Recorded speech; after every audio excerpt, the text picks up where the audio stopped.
Well, first of all, I'd like to thank everyone for coming. My name is Ralph Adair. I'm Deputy Chief with the Lake Johanna Fire Department and also the President of the Ramsey County Fire Chiefs Association. And thanks again for coming today. What we want to talk about and showcase is all the cooperation and coordination efforts that the Ramsey County Fire Departments have been making over the last 5 to 10 years. The fire departments and emergency services have had a long history of working together for large events, big storms, and any other kind of major emergency issue. And what these chiefs and all the fire departments have done over the last 5-10 years is try to take that working together in cooperation to a day-to-day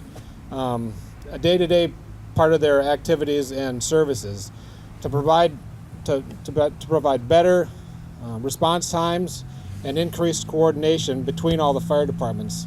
And that really helps all of our residents, because as a residents, they don't see lines on a paper to say, well, that's not my area, or they don't understand the jurisdictional kind of thing. When they call for help, they expect help to come.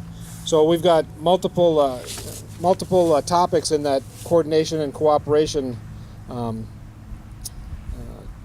theme today. So first of all, I'm going to introduce Ramsey County Operations Manager John Rosh. He's going to talk a little bit about dispatch and how some of these changes in terminology and communications help with response time when people call 911 and they transmit that information to the responding agencies. I'm John Rosh. I'm the 911 Dispatch Services Manager for the Ramsey County Emergency Communication Center. And Ramsey County Emergency Communications and the Ramsey County Fire Departments participate in a firework group to meet and work together on standardizing operations and projects such as the ones that we're talking about today. The fire departments all have representatives that take part in that work group with us, and some of the notable things that group has worked on are they began the changeover to a standardized apparatus terminology and a county-wide unit numbering system in July of 2013. In May of 2014, the Communication Center and the fire departments made changes to standardizing the dispatch procedures that standardize how we handle calls from the receipt of the 911 call to the fire department response. These changes improved consistency along the lines of all the departments and how the ECC handles all of those calls. Some of the highlights include standardizing the initial dispatch message for all the departments that we dispatch for, assigning all of the actual fireground or incident communications to dedicated fire operations talk groups. And along with doing that, it allows us to keep the 2 dedicated channels that we use for the dispatch or initial assignment of those calls to remain clear for further incidents to be more quickly dispatched. With the dedicated channels, it also allows us to have fire dispatchers monitor all of the incident communications. And the departments also worked on some common radio etiquette and using closed circle communication or repeating back the information to the person who's delivering it, so that you can assure that what they're saying is what you're actually receiving and hearing. Along those lines, in March of 2015, the Ramsey County ECC did go live with the new computer-aided dispatch system. And some of the things that came along with that technology upgrade were automated vehicle location, which gives us near real-time location data on a lot of our fire vehicles that are on the street and responding to calls. It allows us to program dynamic response plans into the CAD system that allow the most appropriate unit to be sent to the calls as they're received in dispatch. Along with that also, and with the standardizing of the initial dispatch message, it allows us to, it allowed us to roll out the U.S. Digital Station Alerting System, which has a computerized voice dispatch and more rapid station alerting notification within each of the fire stations. And I think it's important to note that each of those achievements would not have been possible without great collaboration and cooperation between the ECC and the fire department administrators and all of the line personnel. Now here to talk about the Regional Training Center, as well as our common officer training and certification between all the departments in Ramsey County, is Chief Steve Lucan with the Maplewood Fire Department. Good morning. We want to welcome you here to the East Metro Public Safety Training Center. This development that we have out here was started back in 2010. Fire Chief Jeff Anderson from the Oakdale Fire Department and myself started looking into the possibilities of having a new state-of-the-art update training center in the East Metro area. Over that time frame, it took many hours, a lot of hard work by many people, a lot of support by all the departments both in Washington and Ramsey County to be here today. That allows us to be here today. And what we have here is a facility then that allows us to train all over within the East Metro area. Currently there are 10 fire departments within Ramsey County and 14 fire departments within Washington County. We have over 1,400 firefighters combined that can use this facility, and between the Washington County and Ramsey County, we support and we provide fire protection for over 700 and some thousand people. So this has been an outstanding program that we've been able to put together that everybody's using. The facility is operated under a joint powers agreement, and we currently have 3 buildings here. We have a Class A building in which we do live fires, which is done by the utilization of pallets and straw, and that is the building that is right behind us. The tower is utilized, obviously, we can do high rescue training, as well as inside the building we can utilize as if we had higher structures going up and hitting standpipes. Along with this building, we also have the shorter half of it, and it's actually 2 parts. The lower section is made up of 2 commercial building wings. Today we're seeing a lot of commercial buildings where on top of it we actually have apartment units. And so the second floor of this is designed as having 4 apartment units built inside of it. So we can use this for multiple types of training and evolutions that we would need to do that. The next building, which you can't quite see yet from this angle, would be our Class B building, and those are our prop buildings. We currently have a home designed, and we have a car prop which is inside the garage that we can ignite. It's all run on propane, and it can easily be turned on and off by an instructor that stands there for the safety purposes. The next unit prop we have in there would also be the bedroom prop, and that's upstairs of the unit. We currently also have a flashover. And the flashover is where fumes and gases get to a point above in the ceiling, the highest portion, and they ignite, which in many times drives our firefighters to the ground, and in many cases we have significant injuries and also deaths due to flashover. The last thing we have in that building would be our kitchen prop. That prop's located obviously in the kitchen in the lower area, and that has a combination of both the stove area and cupboards behind it that can be ignited. All of these props that we have are operated through an instructor. They can be lowered and raised in the flame based on the amount of water that is put on it. And probably the most positive thing, not only this provides great safety along with the training that we get, but it also provides us to better utilize our time during training. It allows us to do quicker evolutions. We can turn it off, we can get the guys ready outside, and we can immediately turn it back on versus do the live burning where we have to take time, reset the straw as well as the pallets and get it to burn. This has been a great opportunity. Many of the departments have been utilizing this, and this has just become fully functional starting in August of this year. We also have a classroom. That classroom we use for debriefing before and debriefing after, as well as Century College uses it out here to teach Firefighter 1 and Firefighter 2 that all departments in both Ramsey and Washington County take advantages of. The next thing Chief Adair asked me to talk about was our command system that we utilize. Over the years, one of the things we've always tried to do, as Chief Adair had mentioned, is that we try to make us be more effective within each other. We try to put as much as that we can together so we work on the fire ground in the same method. And we consider that the hazard zone. And what we have all committed to and what we've all been trained for going back 4 years is what we call the Blue Card Command Program. The Blue Card Command program is a certified program that all of our command officers, as well as a lot of our firefighters, have gone through. It's 50 hours of online training, pretty intense, as well as 3 days of simulation training, and at the end there's a test in which everyone must pass and be certified to utilize the Blue Card program. This program was designed and built by Alan Brunaciti, who is the retired chief of Phoenix Fire Department, along with his two sons, Nick and John, who are also firefighters with the Phoenix Fire Department. Through the program, the fire officers become certified to supervise and manage emergencies in the hazard zone operation and take command in order to provide as much safety as we can to our chiefs and our firefighters that are on the ground. The program teaches officers how to command everyday incidents up to the major events that we all have had or will have in the future, and do it effectively and safely through the operation. Command Certification Program is a training and certification solution that teaches incident command and other officers how to standardize local incidents. And so what this has done for us is the wordage that we use on the fire ground is standard between all departments in Ramsey County. The operational and how we facilitate it and how we implement it is standard amongst all fire departments in Ramsey County.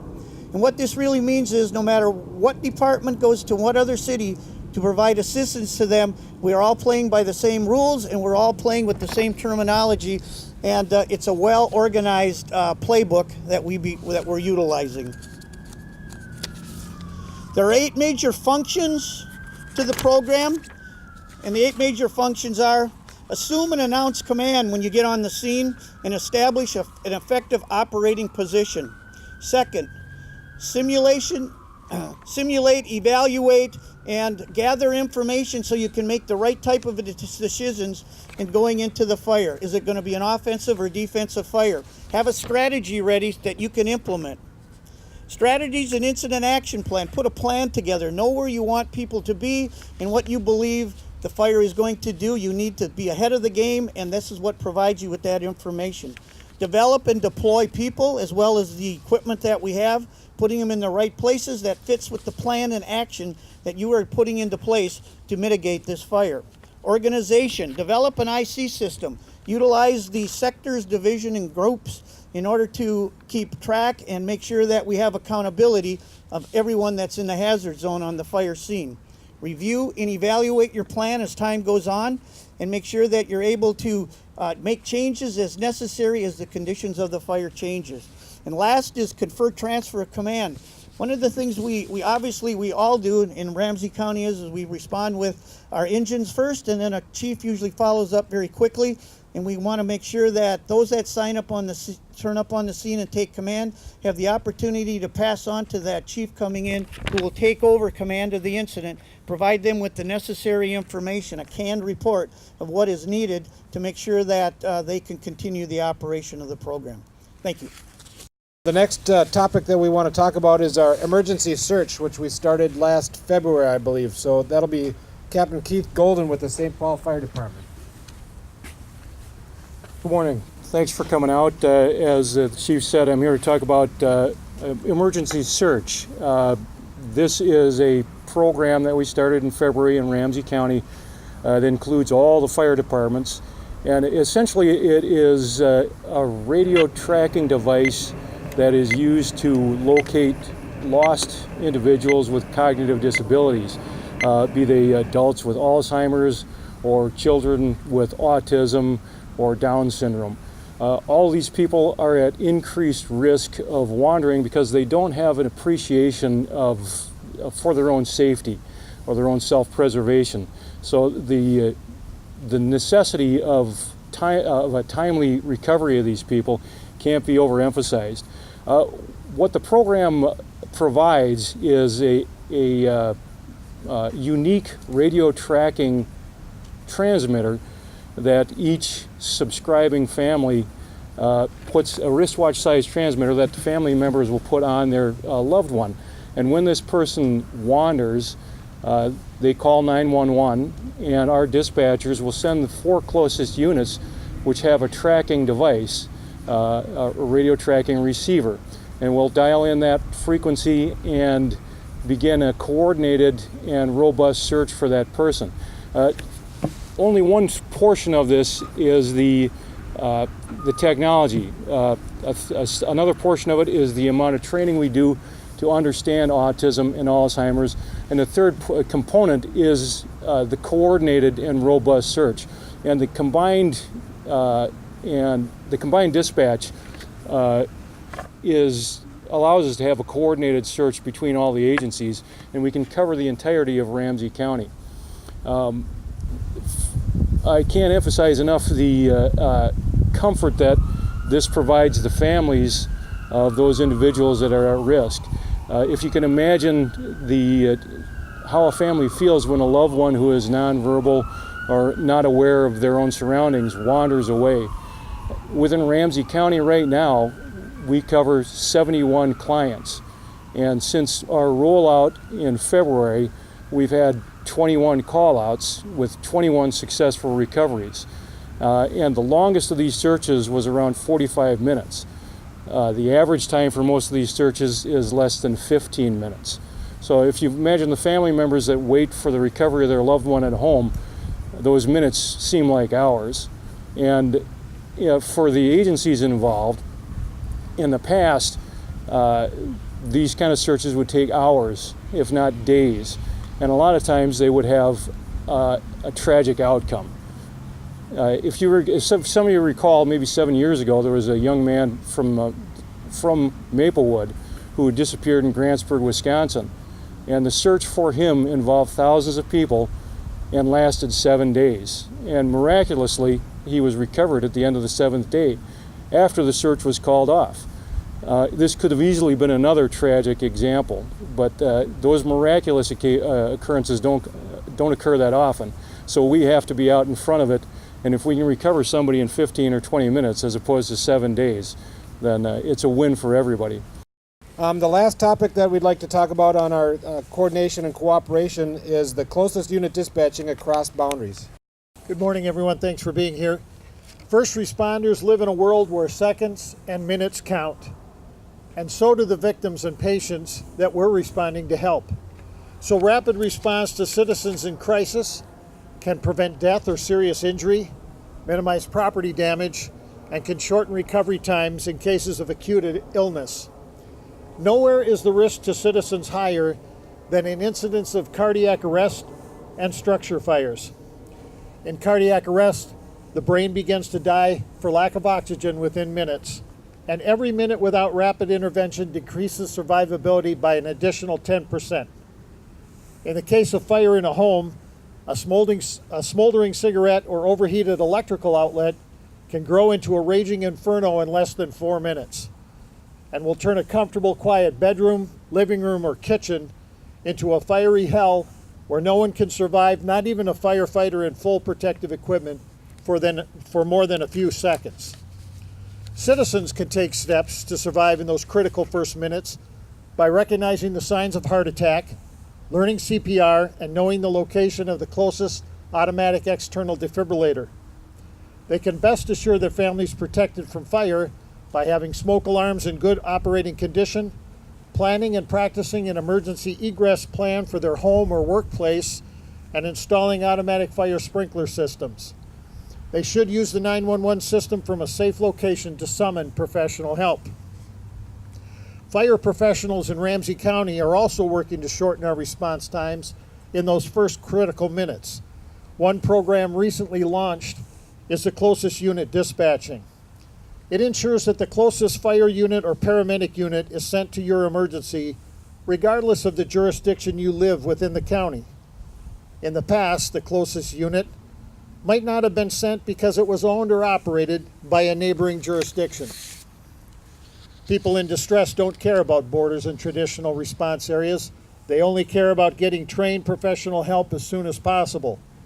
The fire chiefs in Ramsey County and the Emergency Communications Center dispatchers feel the same way. You should get the fastest professional response possible, regardless of jurisdictional boundaries or traditional service areas. All of us here took an oath to immediately respond to persons in distress, and that oath transcends any lines on a map. From the citizen's perspective, closest unit dispatching is simply the right thing to do. Closest unit dispatching is made possible by a growing collaboration among the fire service and emergency communication professionals in Ramsey County, and by the flexibility and capability of the County Emergency Communications Centers, computer-aided dispatch system, the 911 operators, and the dispatchers. Terminology now allows the dispatch of the closest available trained, staffed, and equipped fire vehicle or ambulance to emergencies, unhindered by old response boundaries. The closest unit will be sent, followed closely by the appropriate and traditional response from the jurisdiction in which the emergency is occurring. Citizen in distress will still get, quote, their own fire department response, but at times when another trained and available unit is significantly closer, the closest unit will also respond. By agreement among the chiefs and the jurisdictions participating in this program, we're now using this new protocol in 2 limited situations that count the most for time: cardiac arrest and structure fires. We'll evaluate the program every month and refine the system as needed moving forward. Now, for the first time ever, Ramsey County residents can be assured of receiving the closest staffed, trained, and equipped fire or paramedic unit available to them. When seconds count, you can count on us. In closing, I'd like to just, again, reiterate how much cooperation and coordination that all the fire departments in Ramsey County are doing to reduce those response times and provide the emergency services that all of our residents expect and deserve.